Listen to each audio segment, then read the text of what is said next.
Сопутствующие инфекции, связанные с ВИЧ, это те заболевания, которые сильно развиваются при падении иммунной системы. Я так попроще постараюсь объяснить.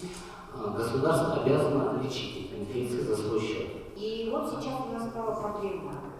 С 2017 года глобальный фонд у нас уходит, финансирование прекращается, и мы сейчас уже делаем подготовительный переход от финансирования глобального фонда в государственный сектор. И тогда уже будет стоять вопрос о закупке, возможно, закупка будет за счет государственного бюджета. Портфолио-менеджер нашей страны, который представитель Женевы, глобального фонда, он сказал, что с 2017 года, да, мы не совсем уходим, у нас будут, возможно, деньги, возможно, если страна покажет, конечно, положительный результат работы, то, возможно, будут деньги именно на лечение. То есть те программы, которые идут сейчас, то есть спектр программ, он захвачен не весь, но на лечение они будут все-таки пытаться вкладывать.